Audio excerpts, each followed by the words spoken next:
of March 18, ito po yung harap ng store namin.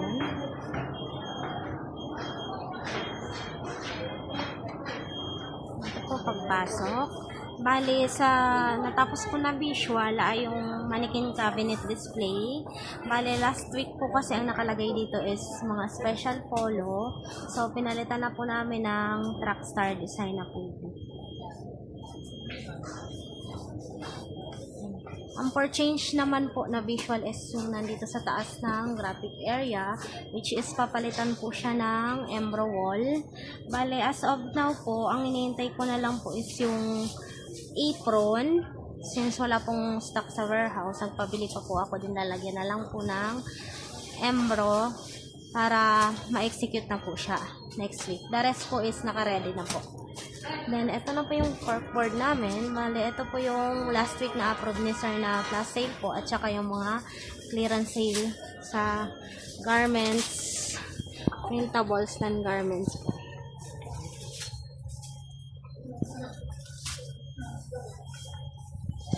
Ito naman po sa side, since may full bleed po dun sa harap. So, yung nakalagay dito last week is yung mga pairs na full bleed. Pinalitan po namin siya ng special polo.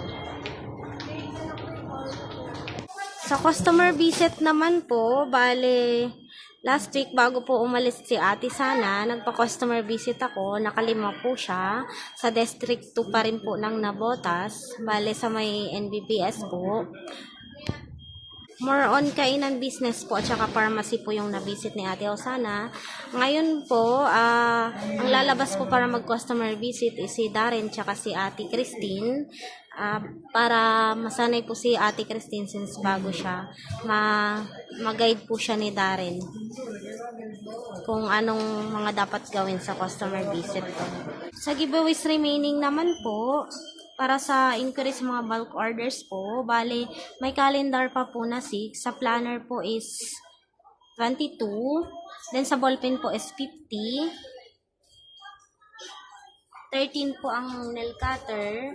And then yung sa multifunction pen po is 14. As of March 18 po, bali may 37 po kaming napamigay na giveaway items po na naka-include sa system. Quizzes naman po, bali as of today po, bali may basic items sa kids inventory po pa po kami lahat na iti-take. And then sa last week quiz retake po, kiosk product and services saka drinkware, si Darren po ang retake. And then, ako po is yung sa product and services po nag-retake. Stockroom SP999 as of March 18. Ayan, dito sa area na po ito, pending area. Diyan po nilalagay yung mga pending.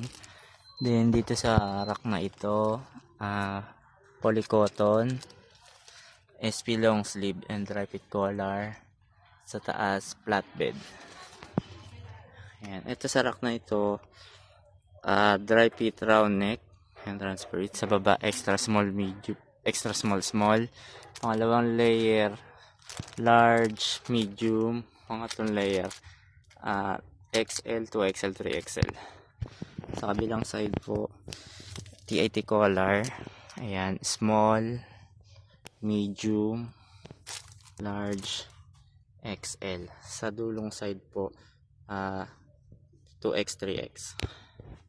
Sa loob po, itong area na to CBC, itong large, ito po layer ng large. Sa baba XL.